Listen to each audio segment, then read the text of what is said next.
Lifeline for thousands of restaurants across the tri-state and beyond is buried in President Biden's American Rescue Plan. Yeah, Paula, it includes $28 billion for independent restaurants affected by the pandemic. The Restaurant Revitalization Fund is a lifesaver for hundreds of thousands of restaurants all around the country, including the Court Street Lobster Bar. It closed before the holidays, but with this money, it's going to make reopening on March 19th a whole lot easier.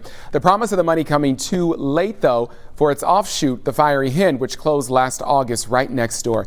David Winter explains why for so many restaurants in our area, the help came just too late. Like Autavula Bar in Trattoria in OTR, shuttered in October due to COVID losses and restrictions, once a vibrant bar and restaurant. Now the space is silent and the taps are dry. Thank you for calling Court Street Lobster Bar. How can I help you? But the promise of billions getting funneled to restaurants struggling due to COVID has folks at the Court Street Lobster Bar clawing for their reopening next week. We want to get our flavor back in the mouths of our guests, Get our staff up and moving, everything back into the flow of what we were before we shut down.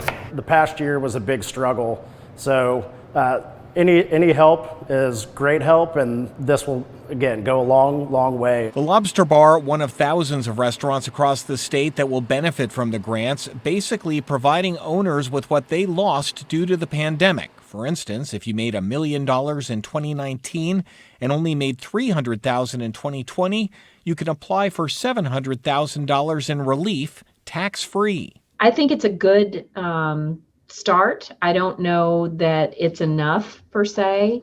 There are a lot of restaurants in the United States. The president of the Kentucky Restaurant Association is right.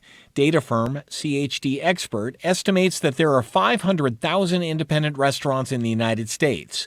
$28.6 billion means just $50,000 in relief per restaurant. We had about, almost close to 20% of the restaurants in the state close either temporarily or permanently. The Ohio Restaurant Association agrees and says that it will work with the SBA to amend some of the fund's shortfalls. Even so, the news is good. Making sure that not only do we make it through this summer and fall, but make it through many, many more.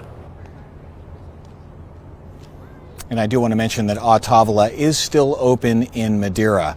Now, the COVID restrictions, they are still going to keep restaurants from hiring back all of their employees because of decreased seating capacity. At the Lobster Bar, for instance, they say when they open next week, next Friday, they are going to be losing about $15,000 to $20,000 a month because of decreased seating. Now, luckily, the city is spending millions of dollars on these streeteries, as you can see, where they're going to have seating, and that will help a little bit to alleviate some of that lost revenue.